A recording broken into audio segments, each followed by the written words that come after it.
Right, let's give them a moment. Let's just say hello and welcome. It's delightful to have you all here. I can see those attendees coming up an awful lot. This is brought to you by the IVF company, by the University of Kent. I'm joined here by my friend and colleague Shadi Khalil, all the way from the IVF company, and all the way from Saudi Arabia, from Maya Shawish, who's joining us today. So we will start in a couple of moments, but first of all, I will tell you a few things. First of all, that we will be taking questions, and I will be fielding those towards the end. And you can see that there is a question box that we'd very much like you to fill out and to ask our speaker today anything that you would like. And we will have a poll question at the end. And no doubt Shadi will be telling you a little bit about the courses that we run in the world of IVF. So without further ado, then, it gives me great pleasure to welcome today our speaker, Saeed Rahbar, all the way from Canada, and he is going to tell us a little bit about the future of IVF in Canada. So, Saeed, welcome. It's lovely to have you here. Where are you talking to us from exactly? Well, actually,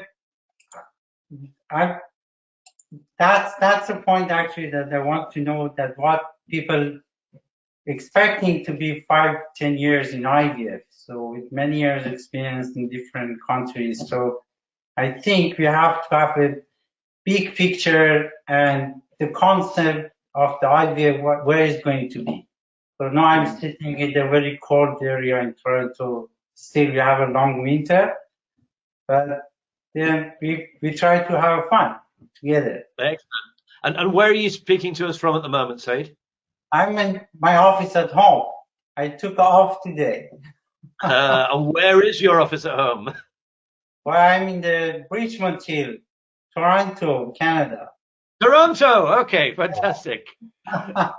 Excellent. Oh, it's a beautiful city. I love Toronto. I first went there in 1983, and then about 10 years later, I think, and I couldn't believe how much it had changed in 10 years.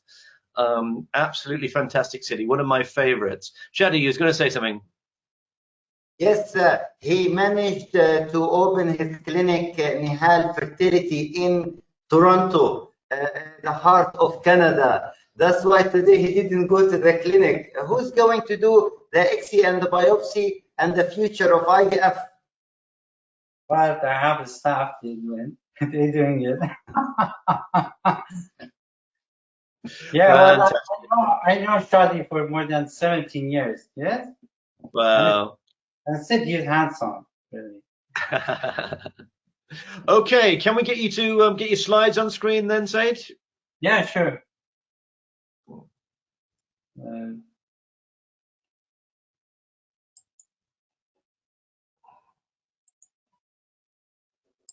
Okay. Fantastic. So it's all yours. Yeah. Okay. So we're going to talk about the future of IVF for the next 15-20 minutes. It's really the first. Hello, everyone. I don't know what should I say. Good morning, good afternoon, good evening. So it's really crazy. I'm sitting in my office and connected with 100 professionals around the world. No longer ago, if you want to do that, you have to catch a flight, book a hotel, and go to conference. But now it's the time it changed. So everything looks fine except my hair, because of lockdown of the COVID-19. I cut my hair myself. So please don't look my hair. Just focus on the slide. So the things happening to the high tech, so the same happened to the assisted reproductive technology. If we want to understand actually what is going to be next 20-25 years, we have to see and get flashback to what was before in IVF clinic. When I started working in this field, it was completely different. And all the private clinic or the hospital, if they want to set up the IVF clinic, they just search to find unoccupied place to give it to the IVF because it wasn't any designed building for the IVF. So as you can see in that picture, it was very ugly IVF clinic embryology lab those days.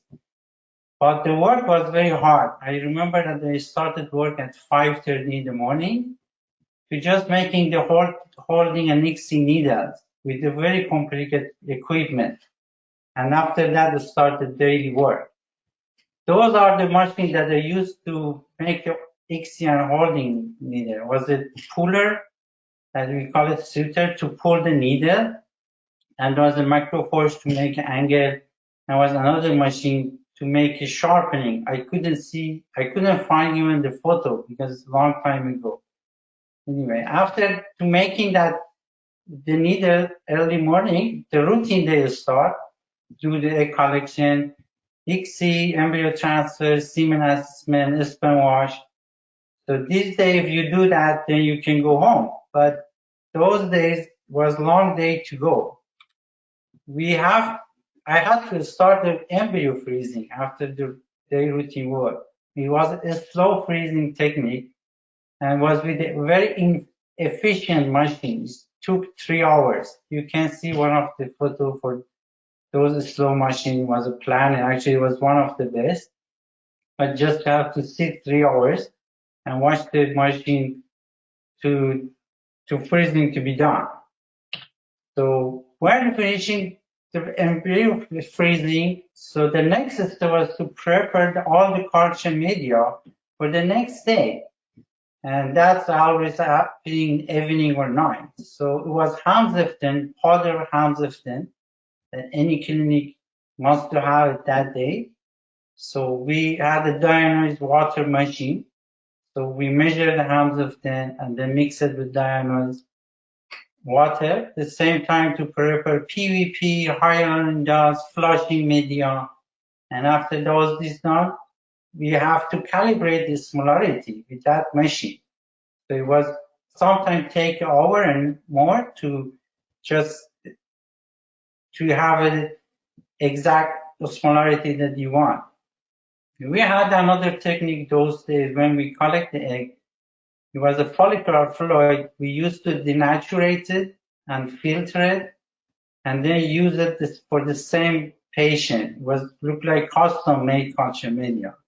Those days, all those gone.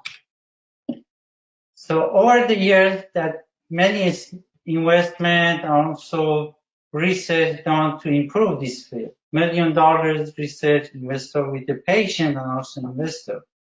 However, not most of them was useful. If you can see in the left side, I can show the plenty technique and method came through these years. Look, IVM, in vitro maturation, GIFT, ZIFT, co-culture, polarization light microscopy, augment, slow freezing, SUSI, chemical assisted hatching. They really didn't improve that much that we expected to do. I remember a few years ago when the augment came, it was big propaganda, and that is going to change this field. And we done a few, and then I talked with the CEO of the company. I said, you know, this technique practically, technically, and also theoretically is not going to work.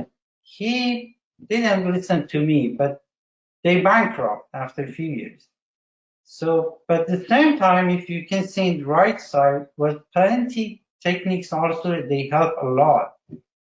They help to the patient, they increase the pregnancy. So you can say ICSI, laser assisted hatching, vitrification, blastocyst culture. Those techniques will really help and change the view of the IVF and ART that we have right now. And in the middle, you can see some techniques that I really don't know yet. Endometrium receptivity, ERA test, genetic test with biopsy, and also egg freezing. So we have to see, are they going in the right direction or the wrong direction? So what will IVF look in the next 5-10 years? If we if you want to imagine the patient, the infertile patient wants to come to the clinic, what will be the first step?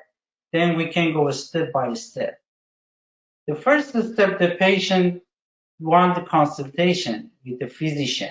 So that's used to come, they come to the clinic and then talk with the physician and have a half an hour, 1 hour consultation. The COVID-19 what happened, some clinic, including us, we changed that. So these days, the consultation is only with teleconference. So they sit there at home and they call with the partner and then talk with the physician. So after that, they have to do some diagnostic tests. In the right side, we can see that we have a microscope for the semen assessment.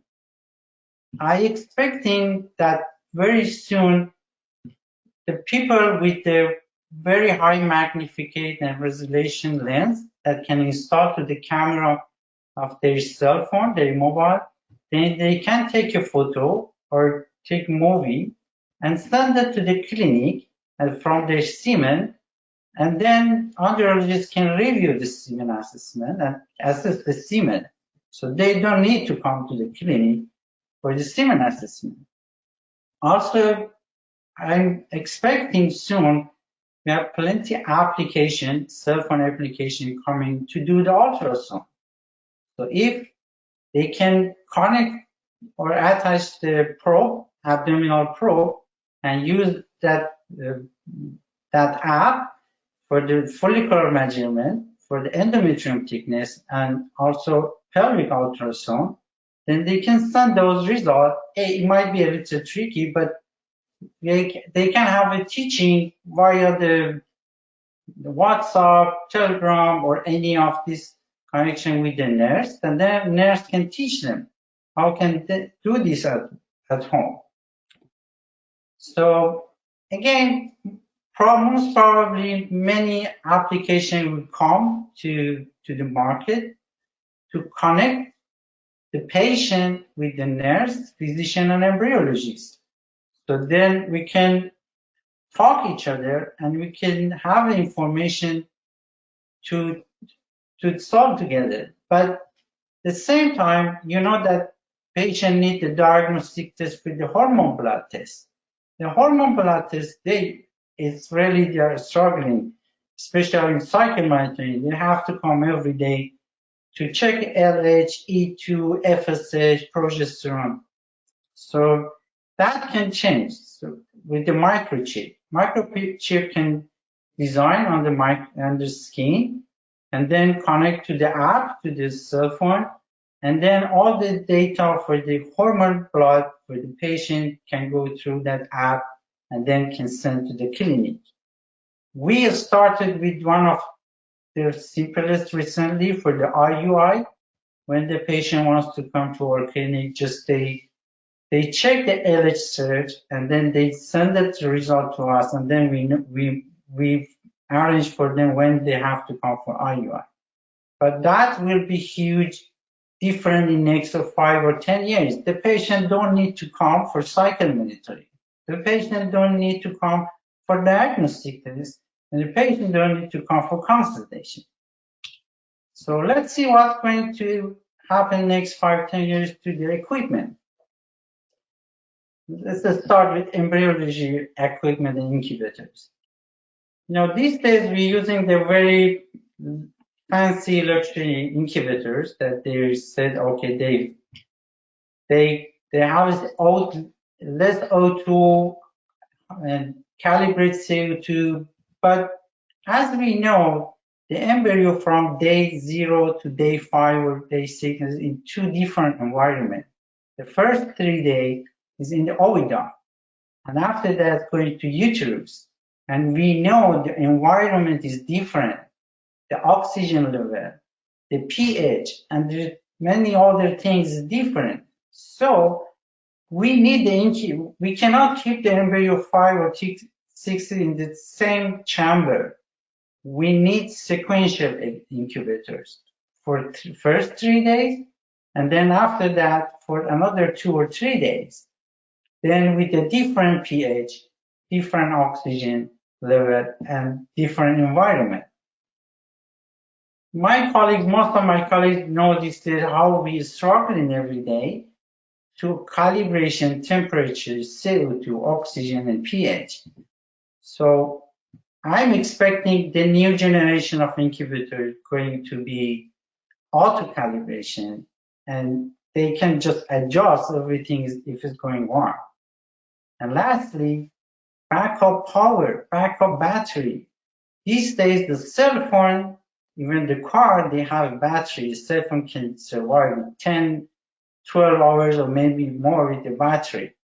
But the incubators, they have a content that is very important. Look at embryos. We don't have backup power for them to be installed. So then always somebody has to be with the alarm to see if power goes off, they go and turn on the generator. So I think that can be solved very easy with the battery. Just need to be installed an incubator. So let's see what's going to happen in culture media. As we know, we have a sequential culture media for day 1, day 3, then day 3 to day 6. Some product is not sequential, it's continuous culture media. But that's fine as far as we get enough blastocysts. But I'm guessing to culture media going to have a sequential special for embryo transfer. I will explain it for you why in the next few slides. Also, we need less evaporation. Yeah, I heard some companies started with a high viscosity of oil. So that's going to be better and better. And we need more stability of osmolarity and pH in culture media. So next 5-10 years, you will hear a lot about the different that's happening in culture media.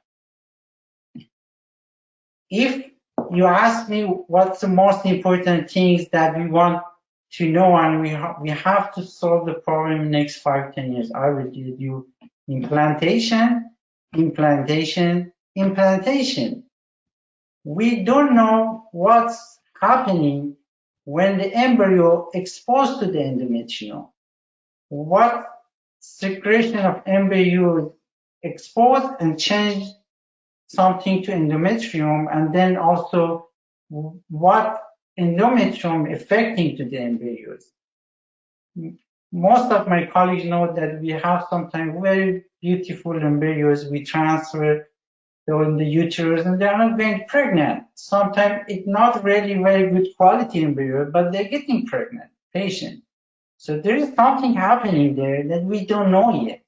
So I think it needs a lot of research, and if we know what's happening there, then help us to create new culture media for embryo transfer, or to expect with the data that we have, are these embryos going to have a better implantation or not, or which embryo is the best to transfer. So implantation is very interesting aspect that I'm really looking to hear about the next 5 or 10 years. And then genetic tests.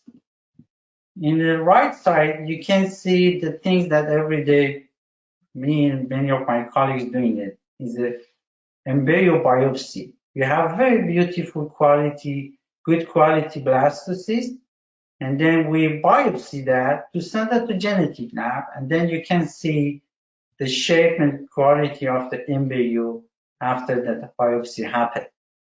So yeah, definitely we need to have a non-invasive technique for genetic tests, but non-invasive should be with a very high accuracy. The things that happen in this day with 60-70% accurate is not going to work. Yeah, the people can sue you. We saw that in Australia. So we need non-invasive with very, very high accuracy. Also, we are tired to hear about low DNA. Anytime that you sending a biopsy to the genetic lab, take back at least 10-15% say, oh, it's low DNA. And it's very tough to explain for a patient what that means, the low DNA.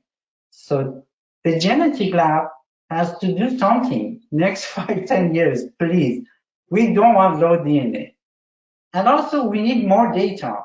It just as euploidy or polyploidy or uniploidy, that's fine, but we need more information. We need to know about the telomere, centrosome, or some other things that belong to the chromosome in PGTA and also with PGDMA. And lastly, we would like to have a rapid test and on-site machine in embryology lab in IVF clinic. Then we can test very rapid, and then we can have a fresh embryo transfer. So other issue that I would like to talk about is for next 5 years, egg freezing. You know, we always saying to the younger lady, less than 30, because the lifestyle change, you might want to marry or get baby later than was before. So then we encourage them to come and do the egg freezing. But the problem is the younger ladies, less than 30, they are in the college student, university student, or they just recently get the job, or they want to buy a car. So they don't have $10,000–15,000 to spend for egg freezing. So I think we have to have a campaign, worldwide campaign, to push the insurance company to ensure the social egg freezing. That's important to do. At the same time, as most of you know, that when we freeze the egg and we thaw it, the frozen thaw egg, if you have 8 to 10 frozen egg, thaw egg, you can get 1 or 2 blastocysts. That really is not good a number. So we have to improve it in future soon. Get more blastocysts, and then with the pushing the insurance and getting a high pregnancy, then we can encourage more patients to do the egg freezing. Biological storage. You know, these days we all worry about the safety of liquid nitrogen tanks. If something happened to that liquid nitrogen at midnight, then what's going to happen to those very valuable biological materials? So that's happened in the state last year and was a very big lawsuit. So these days, all the alarm system is based on the temperature. And if the temperature goes down, the alarm comes off, and then you can go and have to do something. I think it's not really very safe just based on the temperature. So I'm working with a group of engineers last few years to bring some more aspect to have a better and safer liquid nitrogen tank. I hope I can have some news this year or next year for you guys, but that's really very important.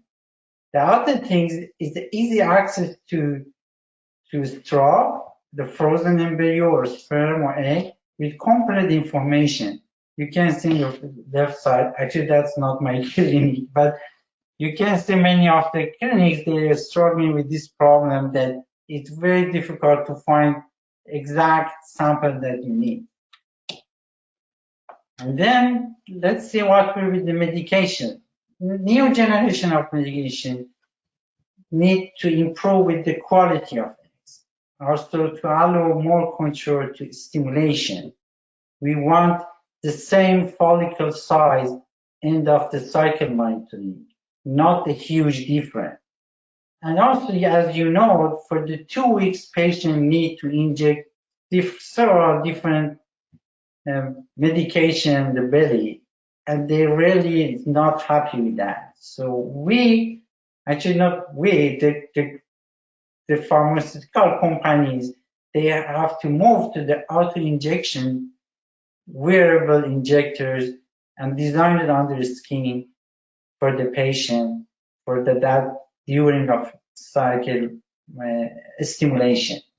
And we need to avoid hyperstimulation. Yeah, there's some medication coming in the market that really work well, but probably we need to have better of that. And also, of course, this less side effect. So I want to talk something about its future, but also it's something that we have always think about it. The first is science is not the magic. You cannot have a magic key to open everything. So you always, as a professional working in ART, you must have a big picture and understand what's the constant in this field. But at the same time, the small details matter. Is very, very important. The small details matter, but at the same time, you should have a big picture and you should understand the concept of IVF. And if you want to have a good success, what may I advise? The first, you cannot quickly jump to any new techniques coming. Please wait, see more research, see more results, and then just watch the debate. So especially if you are in the private or small clinic, so you need really to wait. If you jump, as I showed you in previous slides, sometimes some technique it might not fit in your clinic. So you have to be very cautious and just watch what's going on, and then when you make more sure that that's a fit in your clinic, then you can start. And that last thing, it's very important as a scientist to inform the engineer and researcher what we need. It's not really good to wait what company brings us something and then say, okay, you need to use that. We are, as a clinician, as a people working in this field, we know better than anybody else that what we need. So we have to talk with engineers, companies, we research it and tell. So we have this problem. This is the lack of the getting better result. Then we can help them to go in the right direction. Thank you very much. Just one more thing that I have to tell. My daughter just listening right now from UK because of COVID-19. I didn't see her for a year. Just I want to say, I love you, Mariam. Thank you. Oh, that's very sweet. Oh, thank you, Saeed. That was very, very good talk. Now, I'm sort of hoping we're going to get some questions here. There's, 123 of us listening today, and I don't think we have a single question yet. So I'm just wondering whether somebody would like to type a question for me. Otherwise, I'm going to just get Shadi and Mayas to ask a few. Yeah, we prepared a poll for Dr. Saeed, Professor. Yeah, there's excellent. Yeah, so can we start the poll, please? Yeah, sure. So here's the question. What will be the most important improvement in the ART field? What will be the most important improvement in the ART field? Select one of the following: remote diagnostic services, non-invasive genetic testing, improved implantation rate, or improved sequential incubators. So vote now, please, if you would. We have got only 20% voted so far, so keep them coming, folks. Right, they are building up a little bit more now. We're up to about 40%, so keep going. I want to get us at least to 50% before I start counting down, so just a few more seconds if we can.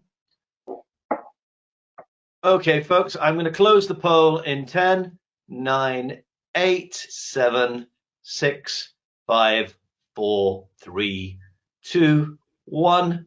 Okay, let's close the poll, shall we?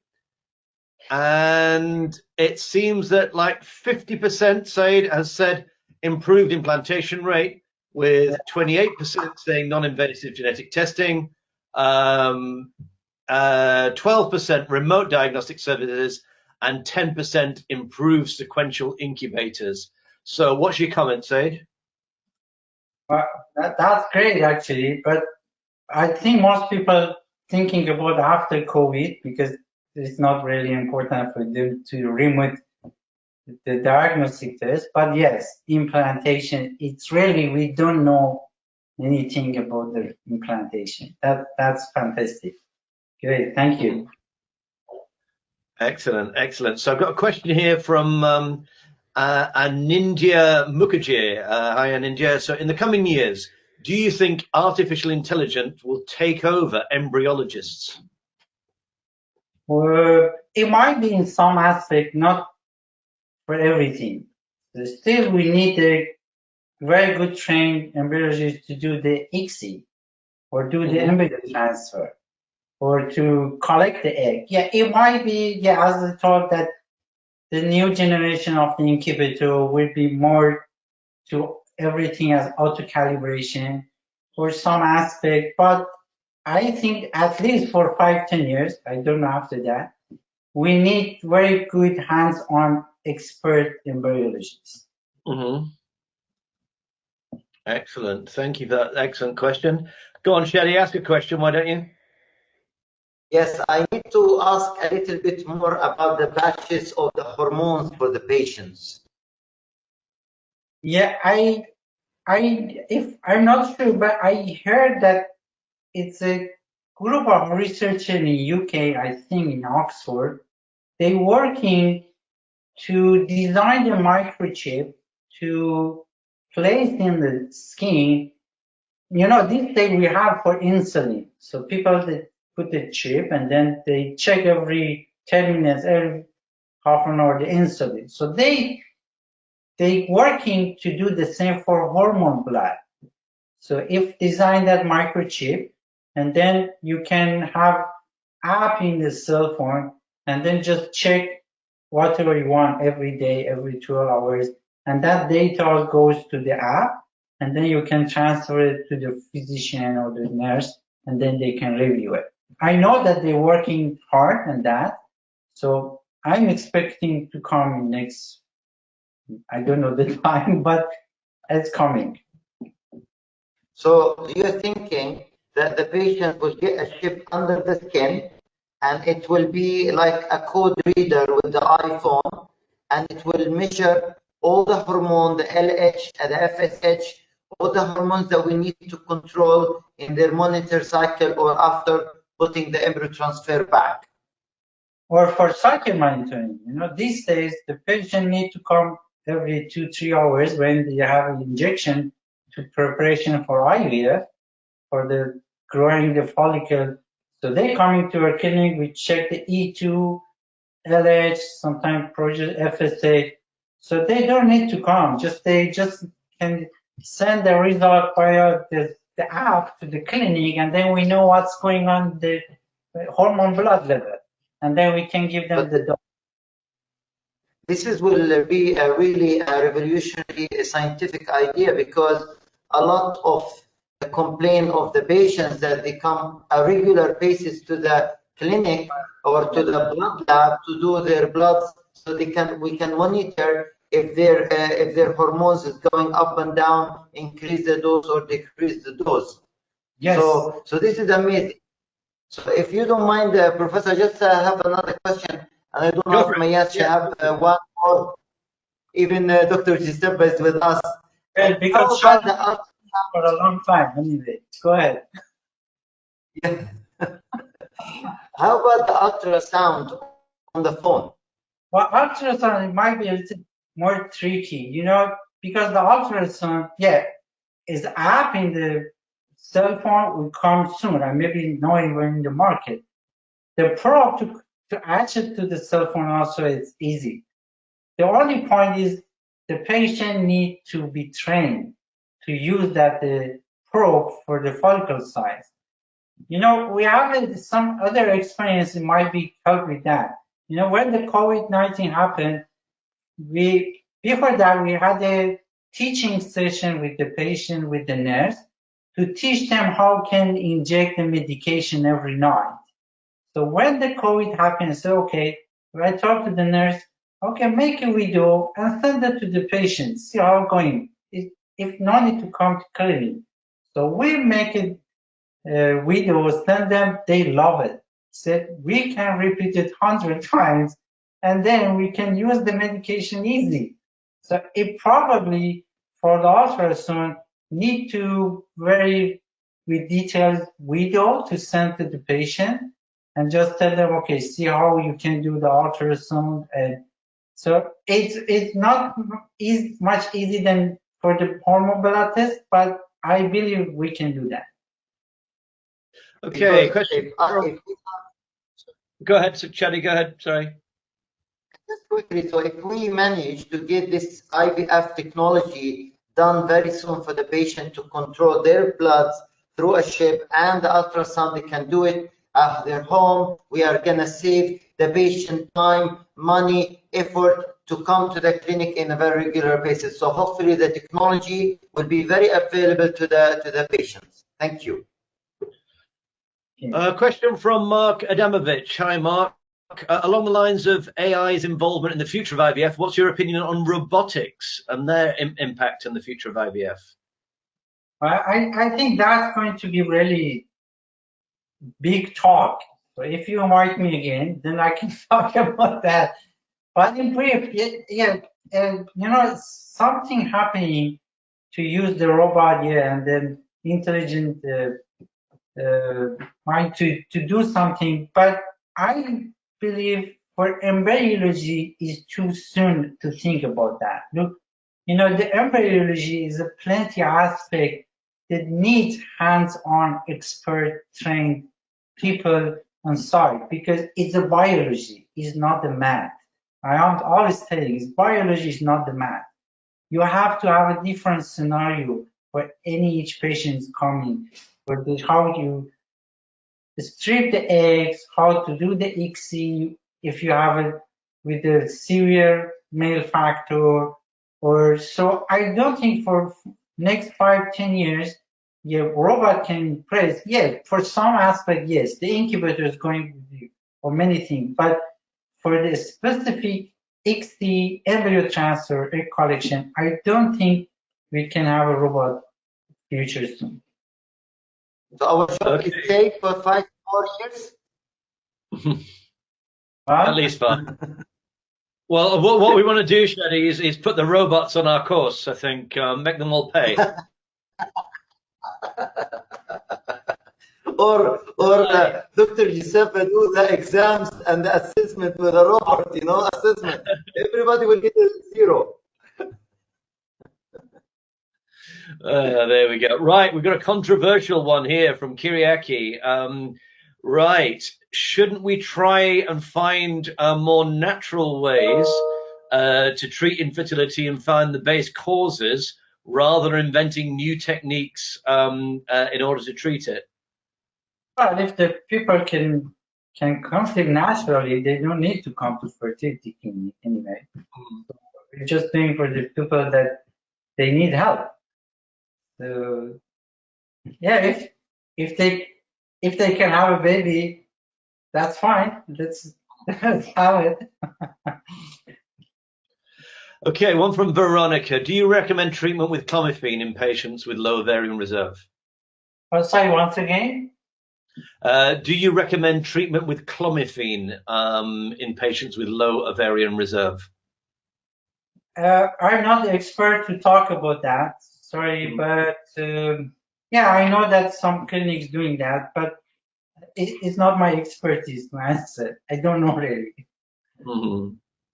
One from Anastasia here. She would like to know if you got any information about the extent to which COVID-19 might interfere with pregnancy rates and with IVF techniques in the future. We don't know yet. I just, because there's some, I think we need more data and more information. I had a case that I can report you.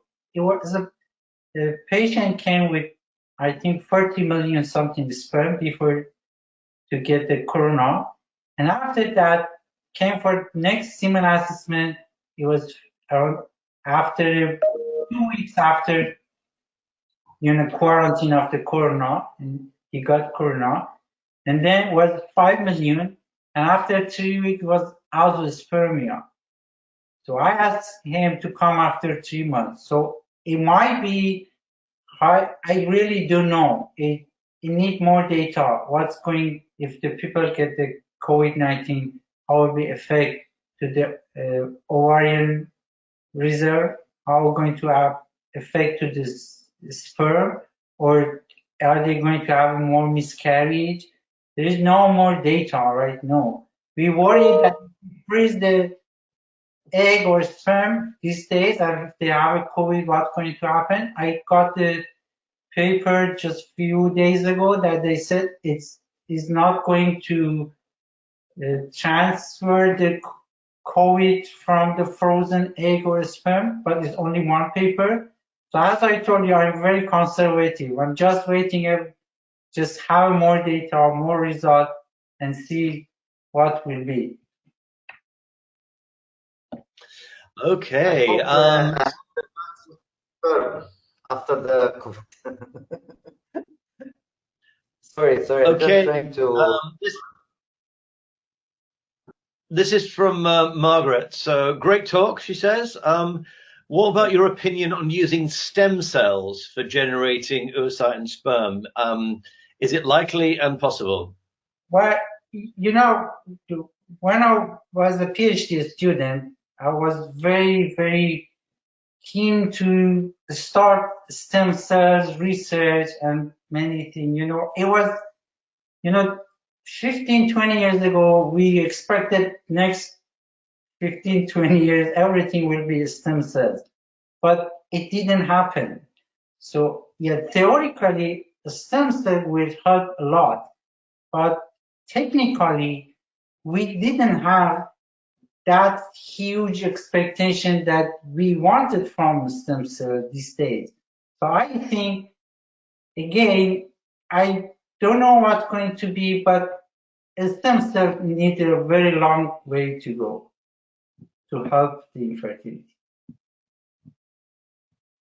Okay, thank you. One from Turia here. Your management of PCOS with high LH in IVF. Can you comment? That might be a little bit too specific, but can you comment on PCOS management?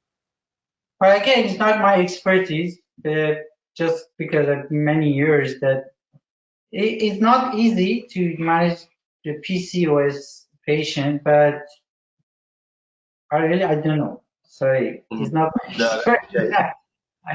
I forgot to tell something. Yeah. Okay, from Khadija here. The idea of sequential incubators. Do we really need them? Yeah, we really need that. The embryo, from day 0 to day 3 is in oviduct. We know is the pH is different. The 5% oxygen that we're using is just for oviduct. And we know even the temperature is different. But when the embryo going after day 3 in uterus, we have higher oxygen, we have different pH, and we have different temperature, and I'm sure we have many different other things. And then how we can keep the embryo 5 or 6 days in the same chamber with the same condition?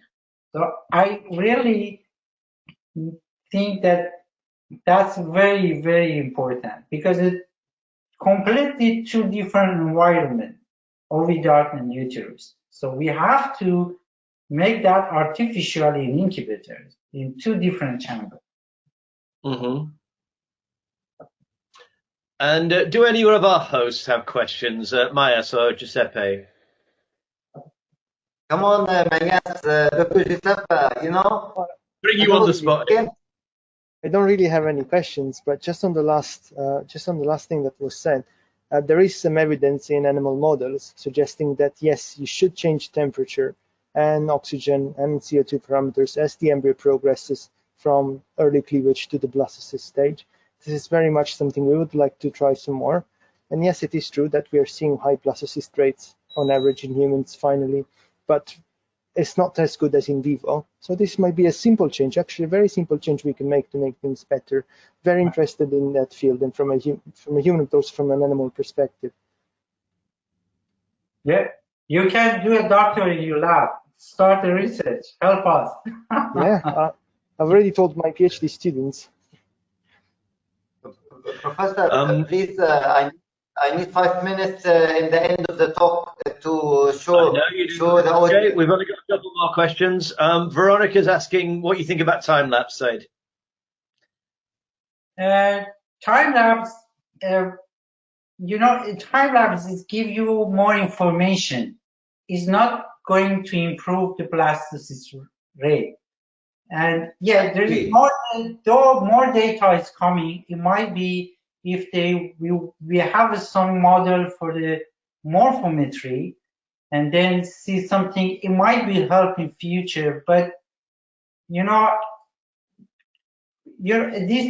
was a study. They showed that the blastocyst embryo that recommend with the time lapse with the blastocyst embryo that recommend with the expert embryology was the same.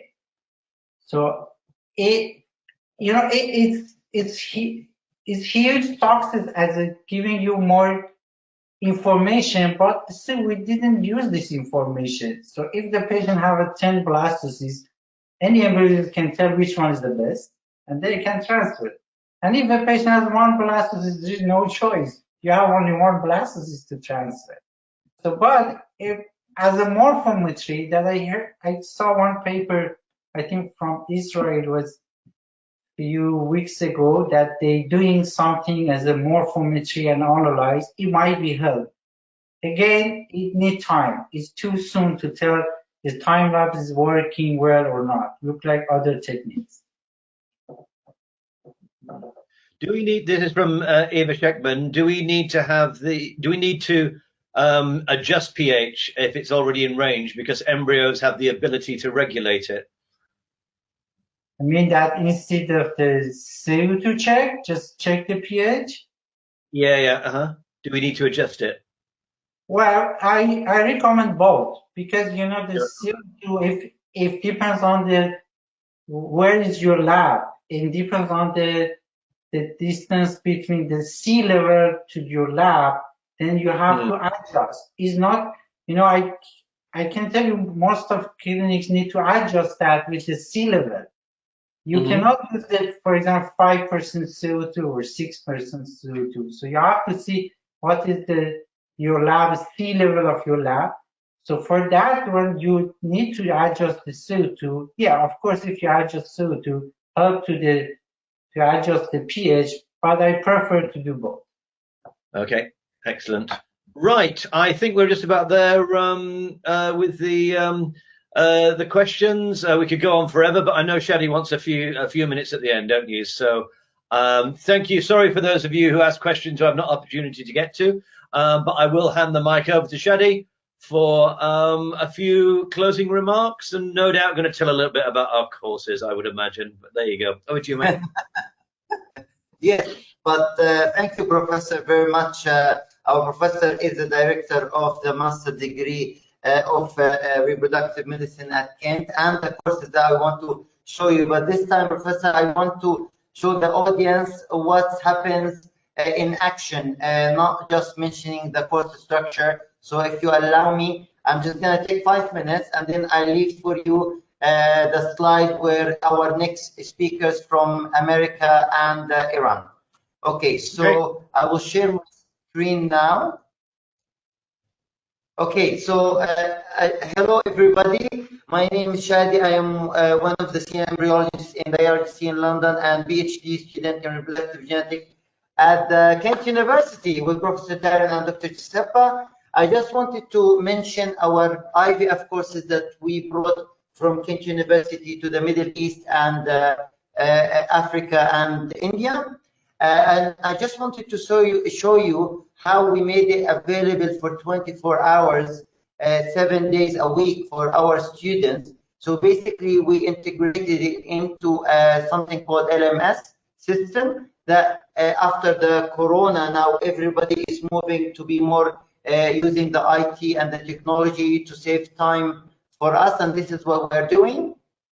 So basically, we have the post structure. It's coming from the master degree that we have at Kent, and we have every lectures that is been recorded at the University of Kent. Once the student finish from each lecture here, let's say the male reproduction, it takes him to the lecture after we finish all the lecture. Let's say this is the module 1 and week 1 from 9 weeks. So we have 9 weeks, 8 weeks online and 1 week's practical in Dubai, hopefully in our training center when the corona is finished.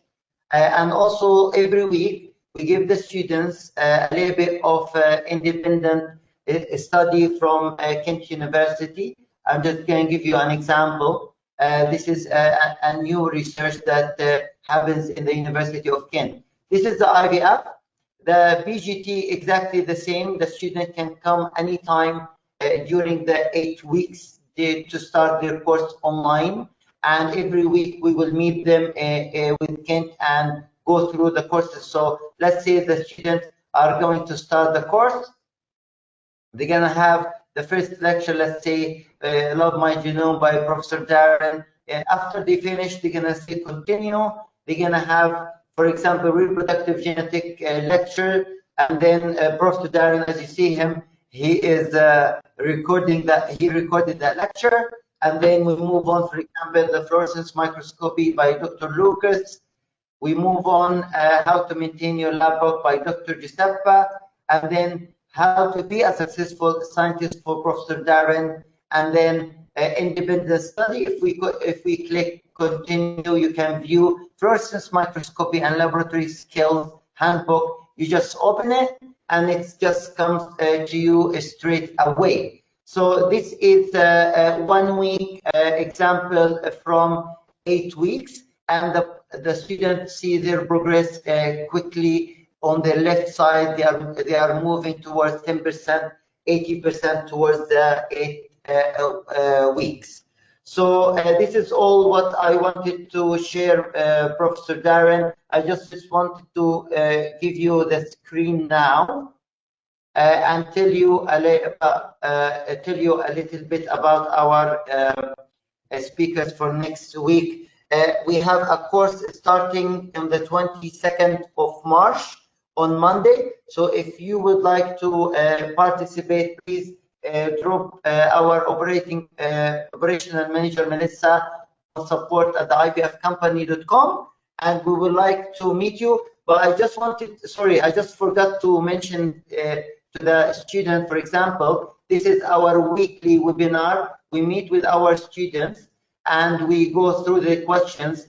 They are basically going through the exam. We have exams and assessments, so that's why everybody is quiet. But sometimes we do interact them like Professor.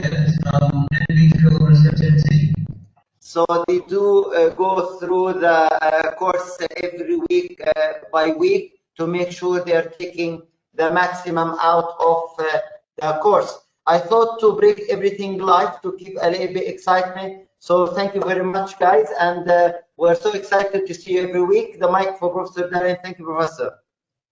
Okay, thank you very much. So that just leaves me to thank our illustrious speaker this time, Saeed, for a fantastic talk. Thank you all for your fantastic questions. It's always nice to engage with you. And with that in mind, we will love you and leave you until next week, when we'll be hearing from both the USA and from Iran. And it's been fantastic speaking to you. Thank you very much. So thank you, Professor. I want to also thank you, my friend, Dr. Saeed Rahbar from Canada. And I want to thank Dr. Giuseppe and Mayas, and of course, Melissa and Tracy as well. Thank you, guys. And thank you, Professor, again. Thank you very much. Okay, still next week, everyone. Goodbye. Bye.